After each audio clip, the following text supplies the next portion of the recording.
Hi පුංචි පැටියෙක් ඉපදිලා පළවෙනි පැය 24 තුල ඔන්න අම්මලාට කියනවා හොස්පිටල් එකෙන් හෙට පුංචි පැටියාව ගෙදර අරන් යන්න ලෑස්ති වෙන්න කියලා. පුංචි පැටියාව ගෙදර එක්කන් යන්න ලෑස්ති වෙද්දී හොස්පිටල් එකේ නර්ස් කෙනෙක් ඇවිල්ලා චූටි පැටියාගේ ඇඟිල්ලකින් ලේ සාම්පල් එකක් විශේෂ පත්‍රයකට අරන් යනවා. අම්මට ප්‍රශ්නයක්. මොකද්ද මේ කරේ? ඉතින් අපි අද කතා කරමු ලෝකයේ වගේම ලංකාවෙත් බහුලව පවතින පුංචි බබාලා අතර තයිරොක්සින් ඌනතාවය ගැන. මේ පරීක්ෂණය ලෝකයේ වගේම ලංකාවෙත් දැනට අවුරුදු ගණනාවකට පෙර ඉඳලා ආරම්භ කරපු පරීක්ෂණයක්. ඒකට හේතුව තමයි කුඩා ළමුන් අතර මේ රෝගේ බහුල වීමත් දරුවෙක් ඉපදිලා පළවෙනි පැය 24 තුලදී බබාගේ රුධිර සාම්පලයක් පරීක්ෂා කරන එම බිලිඳට තයිරොක්සින් ඌනතාවයක් තියෙනවද කියලා. එතකොට වෙනත් රටවල් වල ගෙවල සිද්ධ කරන්න උනාට ලංකාවේ රෝහල් පද්ධතිය හරහා නොමිලේම මෙම පරීක්ෂණය සිදු කරලා දෙනවා. ඒ සඳහා තමයි ස්ක්‍රීනින් ටෙස්ට් එකකට මේ රුධිර සාම්පලය චූටි දරුවෙක්ගේ ඇඟිල්ලකින් ගන්න ලේ සාම්පල් එකකින් සිදු කරන්නේ. හැම පුද්ගලයෙක්ගෙම බෙල්ල ඉදිරිපස සමනලයේගේ හැඩයෙන් යුක්ත ග්‍රන්ථියක් තියෙනවා. මේකෙන් පුද්ගලයෙක්ගේ සහ දරුවෙක්ගේ වර්ධනයට ලොකු බලපෑමක් කරන්න පුළුවන් ග්‍රන්ථියක් තමයි මේ පිහිටලා තියෙන්නේ. මොකද්ද මේ? මේකට අපි කියනවා තයිරොයිඩ් නැත්නම් තයිරොයිඩ් ග්ලෑන්ඩ් කියලා කියනවා අපි. එතකොට මේකෙන් මොකද්ද කරන්නේ? මේකෙන් කරන්නේ තයිරොක්සින් හෝමෝනය ශ්‍රාවය කිරීම. එතකොට මේ තයිරොක්සින් කියන හෝමෝනය චූටි දරුවෙක්ට ගත්තහම එයාගේ වර්ධනයට බුද්ධි වර්ධනයට බලපෑම් ඇති කරන්න පුළුවන් හෝමෝනයක්. සමහර පුංචි පැටවුන්ගේ උපතේදීම මේ තයිරොක්සින් ග්‍රන්ථියේ විවිධ ගැටලු පවතිනවා. උදාහරණයක් විදිහට සමහර පුංචි බබාලගේ මේ තයිරොක්සින් ග්‍රන්ථිය නිසියාකාරව ක්‍රියා කරන්නේ නැති වෙන්න පුළුවන්.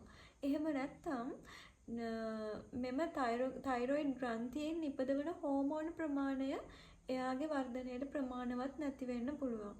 එහෙම නැත්නම් සමහර පුංචි පැටවුන්ගේ මෙම තයිරොයිඩ් ග්‍රන්ථිය උපතින්ම පිහිටලා නැති වෙන්න පුළුවන්.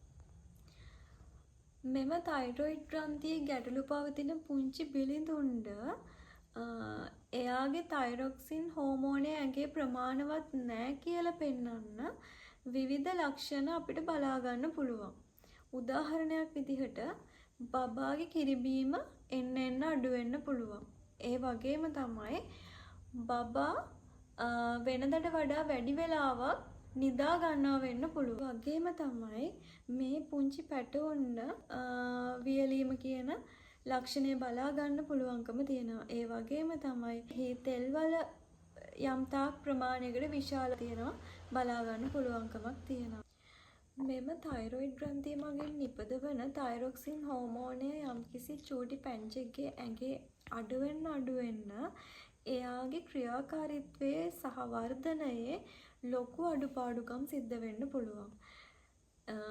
එම හේතුව නිසා තමයි බබෙක් ඉපදිලා පළවෙනි පැය 24 ගියමින් ටෙස්ට් එකකට බබාගේ ලේ සාම්පල් එකක් ලබාගෙන පරීක්ෂා කිරීම සිද්ධ කරන්නේ. මේ තයිරොක්සින් හෝමෝනය අඩු වුණාම ඇති වෙන්න පුළුවන් ගැටලු. බබාගේ වර්ධනය අඩු වෙන්න පුළුවන්. බුද්ධි වර්ධනය මෙල්ල වෙන්න පුළුවන්. ඒ වගේම බබාගේ උසමට බර නියමිත ආකාරයෙන් පවත්වාගෙන යාමට මෙම තයිරොක්සින් හෝමෝනය නිසියාකාරව පවත්වා නොගැනීම හේතුවක් වෙන්න පුළුවන්. දැන් අපි කතා කරමු කොහොමද මේ රෝගී තත්ත්වය හඳුනාගන්නේ කියලා. ඉතින් කියපු විදිහට පළවෙනි පැය 24 දී චූටි පැටියාගෙන් ලබා ගන්න බ්ලඩ් සාම්පල් එක TSH කියන පරීක්ෂණයට යොමු කරනවා.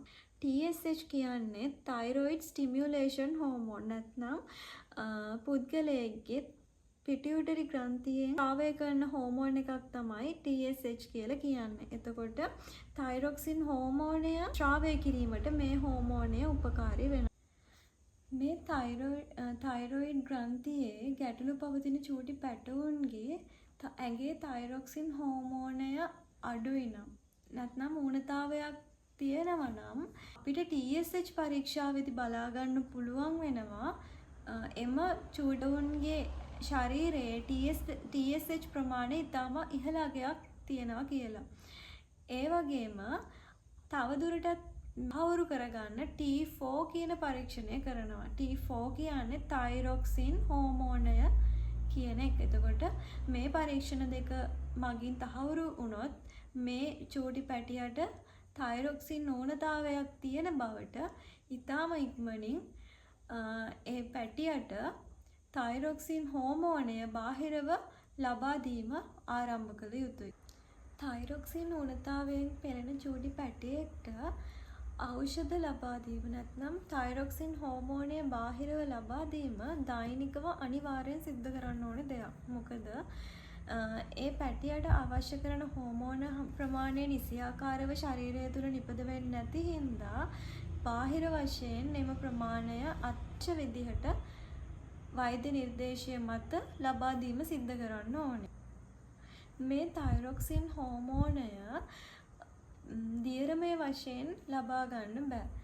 පෙති විදිහට තමයි තියෙන්නේ. එතකොට පුංචි පැටියෙක්ට ලබා දීම සිද්ධ කරන්න ඕනේ. අනයට පෙත්තක් කුඩු කරලා මව්කිරිත් සමග මිශ්‍ර කරලා දියරමය විදිහට හදාගෙන පැටියට ලබා දීම සිද්ධ කරන්න පුළුවන්.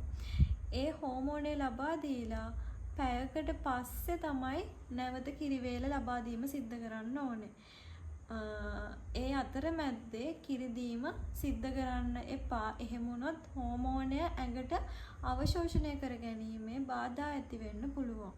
ඒ වගේම අම්මලා අනිවාර්යෙන් මතක තියාගන්න ඕනි දෙයක් තමයි මේ තයිරොක්සින් හෝමෝන ටැබ්ලට් එක කියලා කියන්නේ අපි සාමාන්‍යයෙන් පාවිච්චි කරන පැනඩෝල් පෙත්තක් එහෙම නැත්නම් වෙන මොකක් හරි බෙහෙත් පෙත්තක් වගේ දෙයක් නෙමෙයි. මේක හෝමෝනමය ටැබ්ලට් එකක්. එතකොට මේක ගබඩා කරද්දී පාවිච්චි කරද්දී ඊටාම ප්‍රවේශම් වෙන්න ඕනේ. ඒකට හේතුව තමයි ලෝකය වැඩි තැනක මේක තිබ්බොත් හිරුවා නිතරම වැටෙන උණුසුම් තැනක මේ පෙති රඳවලා තිබුණොත් මෙහි තිබෙන හෝමෝන විනාශ වෙන්න පුළුවන්. එහෙම වුණාට පස්සේ ඔය පුංචි පැටියට නිසි වේලාවට බෙහෙත් ලබලා දුන්නට පැටියගේ ශරීරයට නිසි ආකාරව හෝමෝන ලැබෙන්නේ නැති වෙන්න පුළුවන්. ඒක ඉතාමත් භයානකයි. ඒ නිසා මේ පෙති ගබඩා කරද්දී සිසිල් වියලි ස්ථානයක ගබඩා කරන්න පුළුවන්.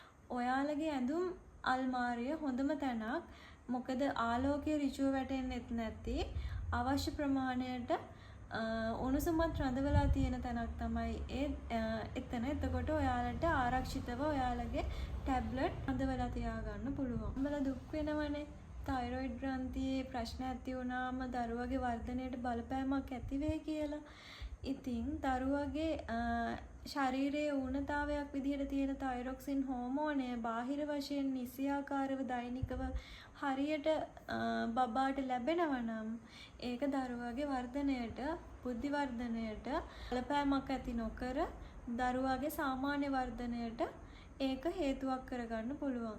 ඒ නිසා දෛනිකව ඒ ඖෂධ නිසියාකාරව ලබා දීම අනිවාර්යෙන් සිද්ධ කරන්න ඕනේ. ඉතින් අපේ YouTube channel එක subscribe කරලා bell button එක click කරලා තියාගන්න. අපි අලුත් වීඩියෝ එකක් අරන් ආයෙමත් එන්නම්. Thank you.